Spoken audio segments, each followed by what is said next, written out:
मङ्गलं भगवान् विष्णुर्मङ्गलं गरुडध्वजः मङ्गलं पुण्डरीकाक्ष मङ्गलाय तनोहरिः।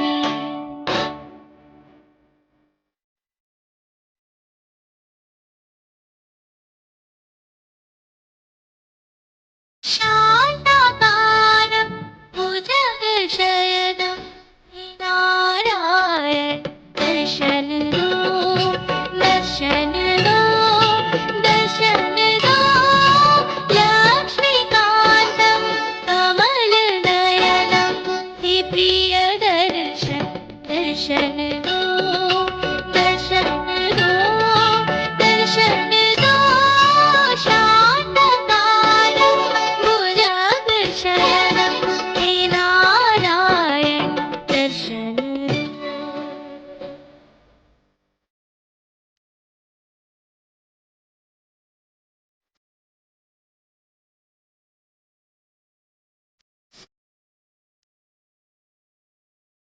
लोचन युगल याचन विकल चाहे मिलन सुख धाम से।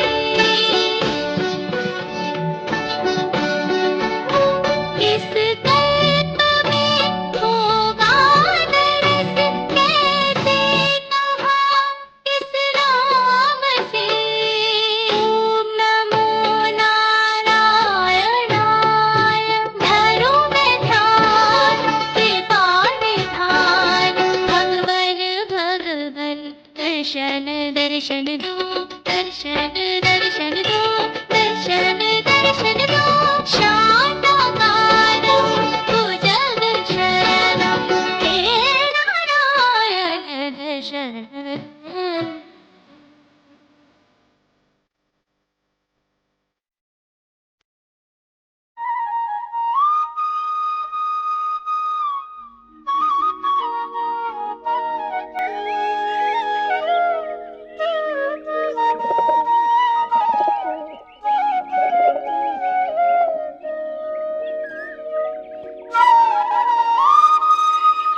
प्रणाम गुरु माता। राम, आ गए तुम? गुरु माता, गुरुदेव ने कहा है कि लाई हुई भिक्षा आपको दे दे। जाओ, वहाँ मिट्टी के बर्तन रखे हैं, तुम चारों जाकर अपनी भिक्षा उसमें रख दो।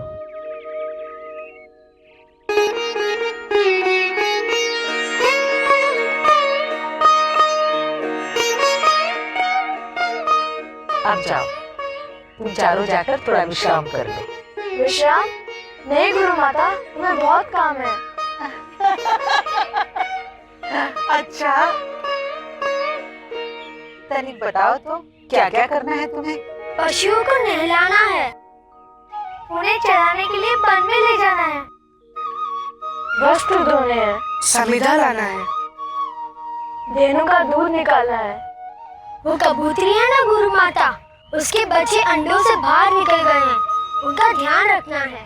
अरे हाँ, तुम्हें तो बहुत सारे काम करने हैं, परंतु सब काम तुम चारों करोगे तो फिर हम क्या करेंगे? हमारे लिए तो कुछ काम ही नहीं बचेगा। बचेगा ना? कौन सा? हमें प्यार करने का। तुम चारों बहुत प्यारे हो। अब जाओ, थोड़ा विश्राम कर लो, तुम्हारे गुरुदेव से मैं बात कर लूंगी।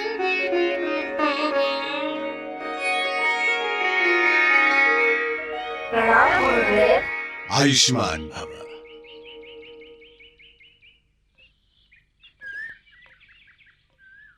कल्याण हो। क्या बात करने वाली हैं आप हमसे? किसी की बातें छुप छुप कर सुनना अच्छा नहीं होता महर्षि।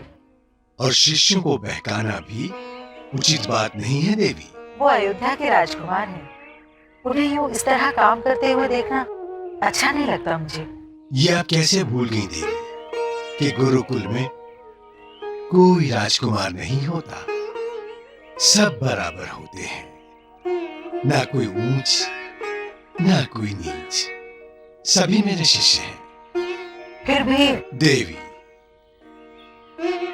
शिष्य को हर प्रकार का काम करना चाहिए और मेरे ये चारों शिष्य सामान्य नहीं है। कल इन्हें संपूर्ण विश्व पर राज करना है और उसके लिए जीवन के हर रंग से पहचान होना आवश्यक है। मैं उन्हें कर्मठ बनाना चाहता हूं, कर्तव्य कठोर बनाना चाहता हूं। कर्तव्य कठोर बनाइए, परंतु पत्थर मत बनाइए। भावना की कोमलता उनके हृदय में रहने दीजिए। तभी तो राजा बनने के पश्चात ये चारों भाई प्रजा के सुख दुख से एक रूप हो सकेंगे।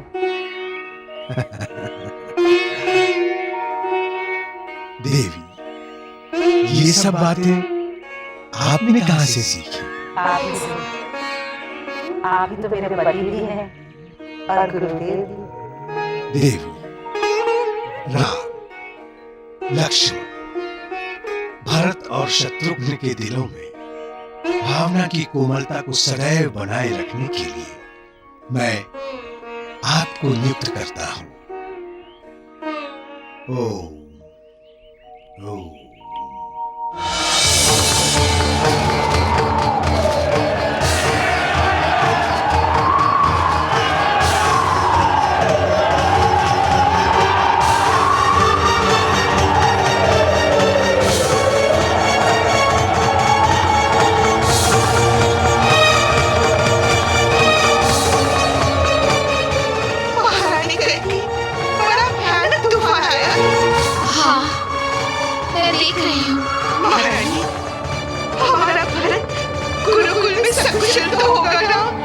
राष्ट्रपति शुभ शुभ बोल।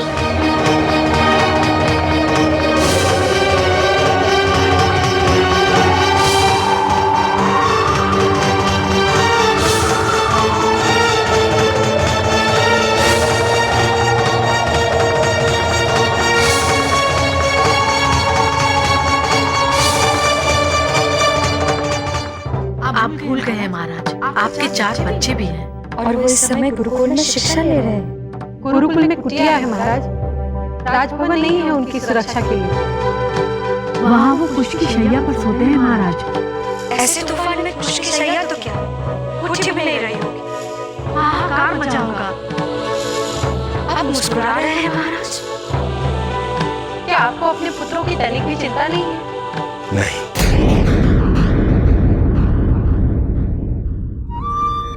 हम ये अच्छी तरह से जानते हैं महारानी कि गुरुदेव की छत्र छाया में हमारे चारों पुत्र सकुशल हैं। आंधी हो, तूफान हो या और कोई भी संकट हो, गुरुदेव हमारे चारों पुत्रों के नहीं बल्कि अपने सारे शिष्यों की रक्षा करने में पूर्णतः समर्थ है, सक्षम है। गुरुदेव पर हमारा विश्वास अटल है। आपने देखा गुरुदेव कैसा तूफान है?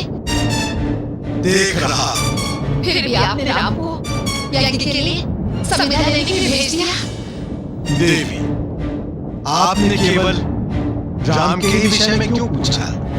उसके साथ मेरे अन्य शिष्य भी तो गए हैं जंगल में। आपने उनके विषय में तो नहीं पूछा?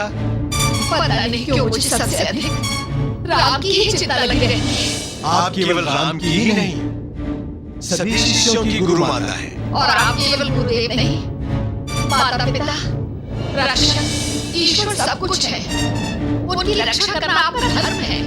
फिर भी मैंने उन्हें तूफान में भेज दिया। आप क्या चाहती हैं? कि हम अपने शिष्यों को मोम का पुतला बना दें जो कभी भी पिघल जाए?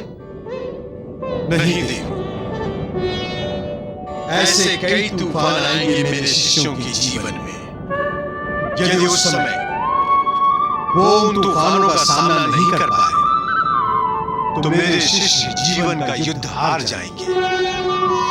इस वृक्ष को देखो, इस तूफान ने उसे जड़ से उखाड़ कर फेंक दिया है और मैं अपने शिष्यों की जड़ें मजबूत करना चाहता हूं ताकि वो बड़े से बड़े तूफान का सामना कर सके। ये जो तूफान है मेरी एक परीक्षा है मेरे शिष्यों के लिए। आपके लिए मेरा एक सुझाव है देवी, आप राम की चिंता करना छोड़ दें। राम ने दूसरों को चिंता से मुक्त करने के लिए जन्म लिया है। तूफानों में प्रवेश करके तूफानों को मिटाने के लिए ही राम अवतार हुआ है। कंपित हृदय भक्ति से भर के कहती प्रभु से विनती करके,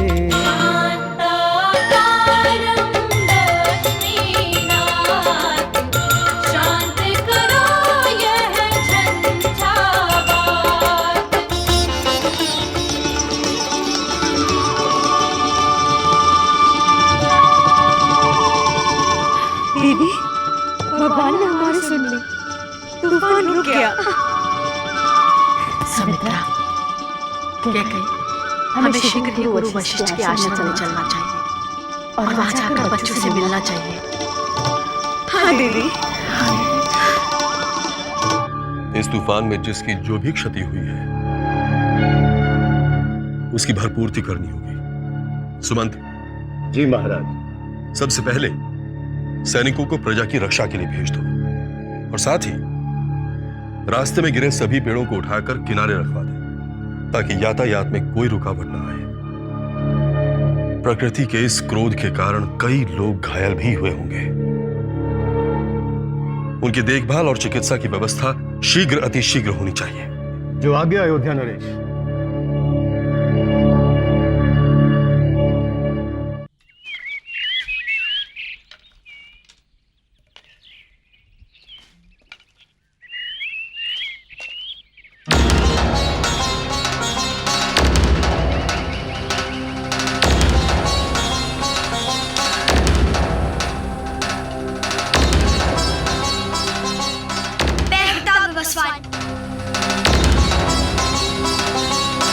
नहीं, ये संविधान मैं उठाऊंगा।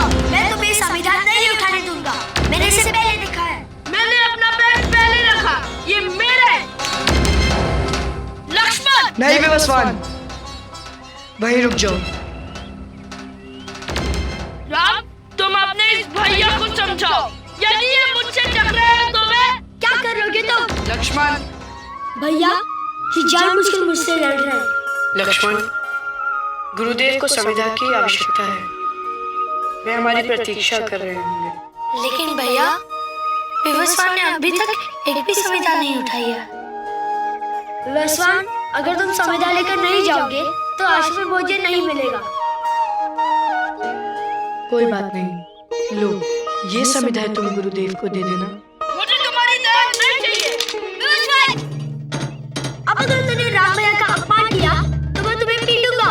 नहीं लक्ष्मण, विवस्वान हमारा गुरु भाई है। मेरा कोई भाई नहीं है। तुम मेरे भाई नहीं हो।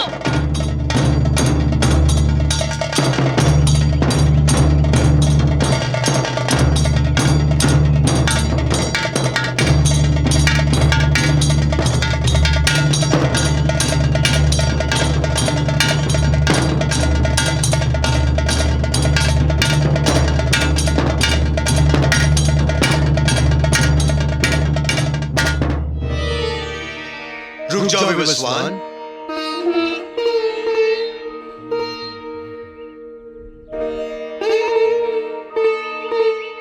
कल्याण, वहां गुरु माता तुम सबके लिए चिंतित है और यहां तुम सब आपस में लड़ाई झगड़ा कर रहे हो। विवस्वान, तुम मुझे बताओगे कि तुम पेड़ पर कुल्हाड़ी क्यों चलाने जा रहे थे? संविदा के लिए। संविदा का अर्थ जानते हुए भी तुम पेड़ पर कुल्हाड़ी चलाने जा रहे थे? विवस्वान, पेड़ की टूटी हुई डालियां जब अपने आप नीचे गिरती हैं तो उन्हें समीधा कहा जाता है और यज्ञ में आहुति देने के लिए इन्हीं समीधाओं का प्रयोग होता है। यज्ञ में आहुति देने के लिए किसी पेड़ को नहीं काटा जाता है। मेरे प्रिय शिष्य, पेड़ हमारे मित्र हैं, हमारे सखा हैं। स्वयं ये पेड़ धूप में खड़े रहते हैं, गर्मी में जलते हैं, किंतु हमें छाया देते हैं। यदि हम इन पेड़ों पर पत्थर भी मारते हैं तो भी ये पेड़ हम पर क्रोध नहीं करते, बल्कि ये उस पत्थर के बदले में फल देते हैं। ये पेड़, ये वृक्ष, ये पौधे पर्यावरण में संतुलन बनाए रखने के लिए हमारी सहायता करते हैं। यदि ये पेड़ नहीं होंगे तो वर्षा नहीं होगी, वर्षा नहीं होगी तो नदियों में पानी नहीं रहेगा, और यदि नदियां सूख जाएंगी तो अकाल पड़ जाएगा। यदि तुम पेड़ लगा नहीं सकते तो तुम्हें पेड़ काटने का भी कोई अधिकार नहीं है। प्रत्येक प्राणी का, मनुष्य का कर्तव्य है कि वो पेड़ लगाए, काटे नहीं। समझे?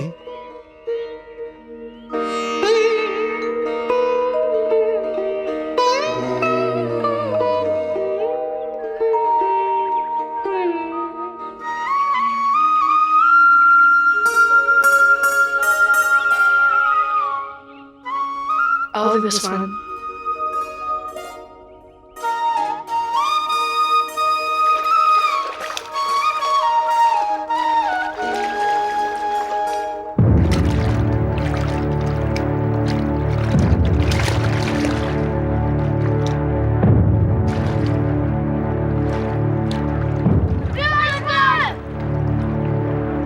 पानी से डरता है क्या? डरपोक!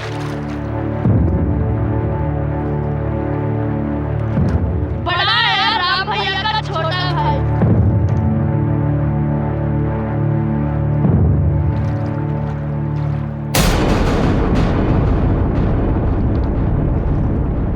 लक्ष्मण, अपनी गायों को हटाओ, मुझे उस तरफ जाना है।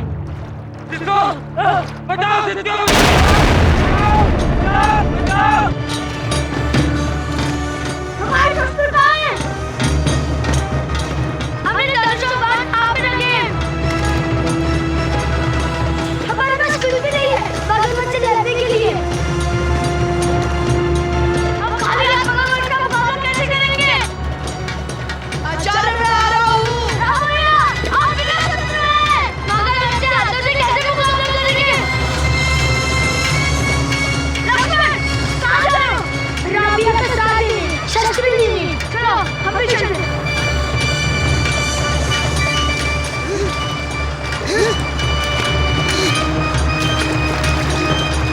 राम, मैं हूँ।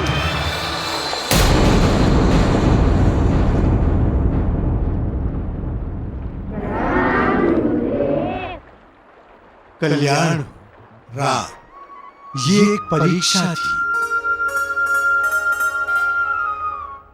मेरे सारे शिष्यों के धैर्य की, समय की पुकार जानने की क्षमता की, आपात स्थिति में निर्णय लेने की, बुद्धिमत्ता की और साहस की।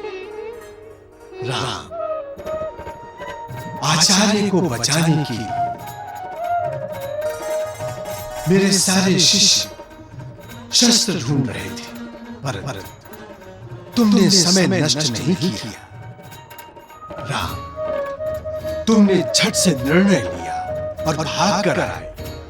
अपने दोनों हाथों को शस्त्र बनाकर अपनी शक्ति और बुद्धि पर विश्वास कर आचार्य को संकट से बचाने के लिए संकट में कूद पड़े। शिष्य, संकट से जूझे बिना हम संकट से मुक्त नहीं हो सकते। इस बात को केवल राम ने जाना। मुझे तुम पर और तुम्हारे मनोबल पर गर्व है। राम, तुम मेरी परीक्षा में सफल हुए हो, इसलिए मैं तुम्हें उसका फल देना चाहता हूं। तुम मेरे अन्य शिष्यों से अधिक निपुण हो, चतुर हो और सत्यव्रत बुद्धि के हो, इसलिए मैं तुम्हें अभी से अस्त्र विद्या प्रदान करना चाहता हूं। मुझे तुम में अस्त्र विद्या ग्रहण करने की क्षमता दिखाई दे रही है। तुम्हारा मनोबल भी अद्भुत है, अद्भुत है। क्या तुम अस्त्र विद्या ग्रहण करना चाहोगे? अवश्य गुरुदेव।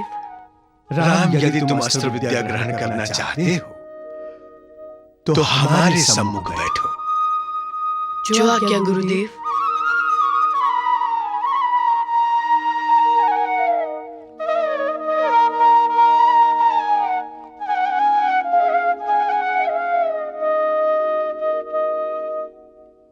जैसे गुरुकुल के आचार्य मगरमच्छ की पकड़ में अटके पड़े थे, यदि वैसे ही किसी स्थिति में तुम फंस जाओ, वो भी बिना शस्त्र के, तो भी तुम अपने आप को निशस्त्र नहीं समझोगे। राम, जो मंत्र मैं तुम्हें सिखाने जा रहा हूं, उस मंत्र के प्रभाव से ये दर्द की कांडी भी शस्त्र बन जाएगी और तुम्हारी रक्षा करेगी। मुनिवर श्रेष्ठ वशिष्ठ ने प्रभु को आयुध शास्त्र का ज्ञान कराया। शिष्य के ज्ञान से गुरु ने प्रसन्न हो घास का तिनका हाथ उठाया। वन दिव्यास्त्र वो घास का तिनका, वन दिव्यास्त्र वो घास का तिनका, राम हृदय में जाय समाया। सुर नार मुनि को जो दुर्लभ है, स्थान वो घास के तिनके ने पाया। सुर नार मुनि को जो दुर्लभ है, स्थान वो घास के तिनके ने पाया। आयुष्मान भव।